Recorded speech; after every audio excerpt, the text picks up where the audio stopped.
আমি এক কথাই বলবো যে ব্যক্তিগত করি আর হচ্ছে ডিলারের সঙ্গে করি, এটা 100% লাভ লস আছে। কিন্তু আমি মনে করি যে কাজের সঙ্গে লস নাই, আমি লস এখনও পাই নাই। কীরকম আমি নিজে একটা আমার লেখা আছে, যদি অনুমতি দেন তো আমি দেখাতেও পারি। আচ্ছা জি, কি আছে এটা বলেন। হ্যাঁ বলেন তো। দেখেন আমি মানে কাজের সঙ্গে কেন গেলাম কন্ট্রাক্ট ফার্মে। গত চালান আমি এর 3 মাস আগে, 2 চালান আগে 3 মাসে 1800 পিস বাচ্চা উঠেছিলাম। সেই সময় বাচ্চার মূল্য ছিল হচ্ছে 70 থেকে 72 টাকা পিস। সেটা শুধু কাজেরই না, কিন্তু আদার যে কোম্পানিগুলো আছে ওদের বাচ্চাও কিন্তু 70-72 টাকা 75 টাকা পর্যন্ত পিস উঠছিল।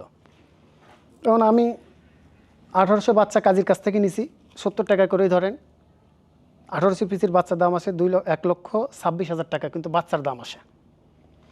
খাবার খাওয়াইছে হচ্ছে 108 বস্তা খাবার খাওয়াইছিলাম। 108 বস্তা খাবার আমি 3,350 টাকা করেই ধরি, বাজার মূল্যই ধরি। তাতে আসে প্রায় 3,61,800 টাকা। এটা আমি নোট করে রাখছিলাম, মানে আমি একটা কেন কাজের কন্ট্রাক্ট ফার্মে গেলাম। এটা আছে খাবারের মূল্য গেল, এবং আমার বিদ্যুৎ বিল যেটা আছে, এই বড় ফার্মে কিন্তু অনেক বিদ্যুৎ বিল, এই 9,000 টাকা বিদ্যুৎ বিল আসে প্রতি মাসে। এবং এই বুসি, এই যে কাঠের গোড়া বুসি দেখতেছেন, মিনিমাম 6,000 টাকা আসে।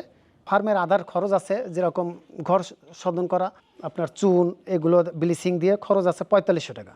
দেখেন টোটাল খরচ আসে হচ্ছে 5,07,300 টাকা, কিন্তু আমার ওই চালানে খরচ ছিল। যদি আমি ব্যক্তিগতভাবে করতাম বাচ্চাটা, আমি যদি কোম্পানির সাথে না যে ডিলার বা অথবা আমি ব্যক্তিগতভাবে করতাম, তাহলে আমার চালান লাগতো এখানে 5,07,300 টাকা।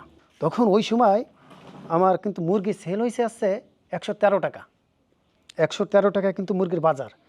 কিন্তু সেই সময় আমার মুরগি ছিল হচ্ছে 1,760 পিস স্টিক ছিল, যা হয়েছিল 2 কেজি 100 গ্রাম। মুরগি ভালো হয়েছিল, ফার্স্ট ক্লাস মুরগি হয়েছিল। ওজন হয়েছিল হচ্ছে 1,760 কেজি, 60 পিস মুরগির ওজন হয়েছিল 3,696 কেজি। গুণ দিয়ে দেন 3,696 গুণ 113, 4,17,648 টাকা। মাইনাস দিয়ে দেন 5,07,300 টাকার থেকে 4,17,648 টাকা মাইনাস দিয়ে দেন, 89,652 টাকা আমার লস। এটা আছে 100% ক্যালকুলেশন করা হিসেব। আমি লিখে রাখছিলাম যে আসলে আমি কন্ট্রাক্ট ফার্মে যাই উপকারিত নাকি লসের ভিতরে আছি, নাকি কাজের সঙ্গে ঢুকে আমি লসে হচ্ছে, নাকি একটা হিসেব করি। তখন আমার ওইটা ধরলাম যদি আমি প্রতি কেজিতে তাহলে কত টাকা লস হতো আমার।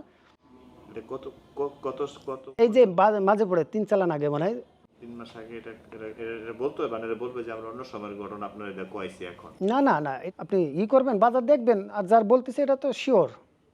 এটা হচ্ছে বাচ্চা ছিল 172 টাকা, 113 টাকা করে মুরগি সেল দিছিলাম। সে কাজী নিক আর বা অন্য নিক।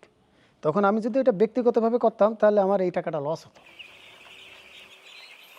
100% মাস্ট বি, এখানে কোনো 2 নম্বরই নাই। বা কাজী যদি কেউ আসে, কাজী চেয়ারম্যান স্যার যদিও আসে, তা আমি হিসাবটা দিয়ে দিতে পারবো। কাজী ওই দিন আমার ফার্মে আমার পিছনে 89,652 টাকা লস করছে, প্লাস আরও ওনার যারা আমাদের মাঠকর্মী আছে, সুপারভাইজার বা অফিসাররা আছে, তাদের তো বেতন আছে, ওটাতে আমি ধরি না। আমি শুধু মুরগির বাচ্চা, খাবার আর আছে এইগুলোই ধরছি। সব বাদ দিয়ে আমার ওই যে ফার্ম খরচ বাদ দিয়ে আবার 35,000 টাকা লাভ ছিল। আমার এগ্রিমেন্ট আছে 3 কেজি খাবার 2 কেজি প্লাস হতে হবে। তাতে কাজী কোম্পানি ওটা লস করুক আর লাভ করুক, ওটা আমার বিষয় না। আমার এগ্রিমেন্টের কাগজ অনুযায়ী আমাকে ওটা বিলটা দিয়ে দেয়। 7 চালান চলতেছে, 6 চালান আল্লাহর রহমতে ইনশাল্লাহ আমি আমাদের এলাকা থেকে আমি টপে আছি। 100% এটা ভালো হয়েছে, ভুল হয় নাই। ডিসিশনটা আরও আগের দরকার ছিল। যারা কাজীর সঙ্গে আসতে চায় আসবে, কাজী অনেক ভালো, বিশ্বাসী। শুরুতেই কাজীতে আছি এবং ভবিষ্যতে যতদিন থাকবো ইনশাল্লাহ কাজীতেই থাকবো।